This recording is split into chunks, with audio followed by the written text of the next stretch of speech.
Hi everyone, it's part 2 of my 25-part video series. It's Laurie Wrighter here, and today I have a very interesting mantra to share with you all.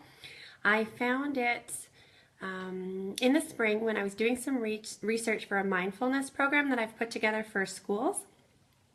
And it's not mine, I didn't make it up, but a lot of people use it, and it's really cool, in my opinion, of course.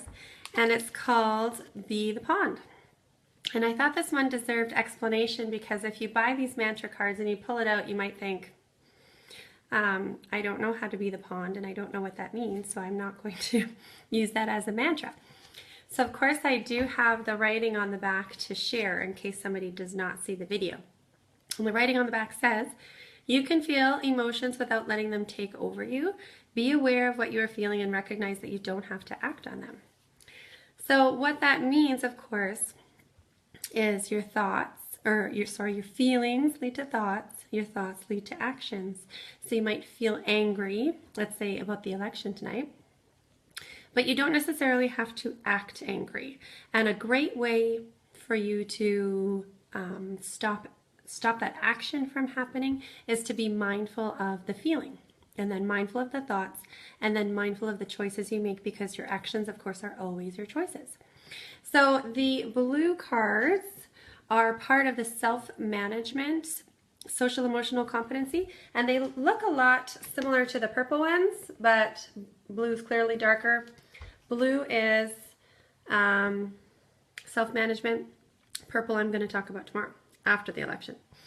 So here is the activity for Be the Pond. Now this activity you can do as a teacher or as a parent, and the only difference really will be is if you're doing it, with kids in the bed or with kids at circle time, or maybe on the couch. So think about a nice quiet time that you could walk your children or your students through this visualization, and then do it then. So what you do is you tell the story of a pond, and you get the children to close their eyes and be still and visualize themselves, picture themselves sitting at the bottom of the pond. And they're going to see things go by. And so mostly what they're going to see go by is fish. And there's going to be different colored fish. So look at that yellow fish go by, look at that red fish go by, etc.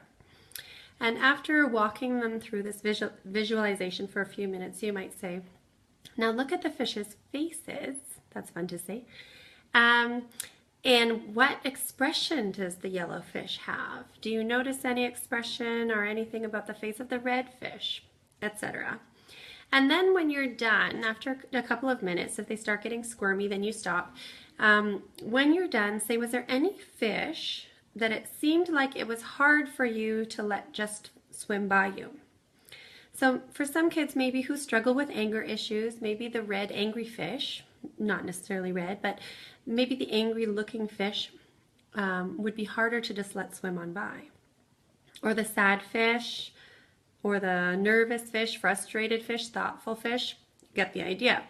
So then you have something to talk about with the children and what kind of feelings there are. And you remind them, children, you are the pond.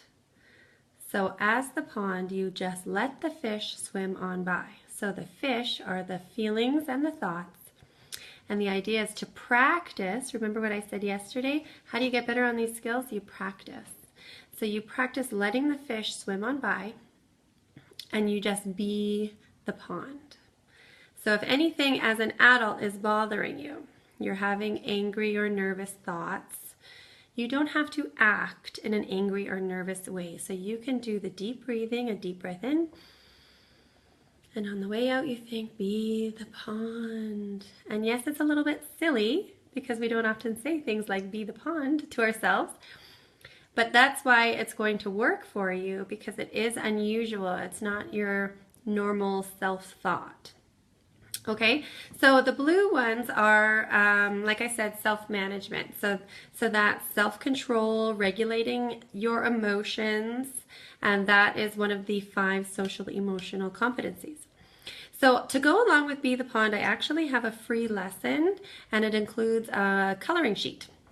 So I'm going to put the link, and it's just to my Teachers Pay Teachers account, and that just seemed like the easiest way for you to get it. You just go in and you download it. It's free, but it's a quick link, and you can do that, like I said, with your students or with your children at home. Just pick a nice quiet time where you'd be able to walk them through this visualization.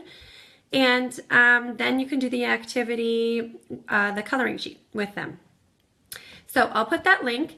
If you're enjoying the video series, there's a little arrow you can click and get a pull down menu and say get notifications when Laurie's doing her video series. So remember, in your daily life and to help your children, be the pond. Bye everyone.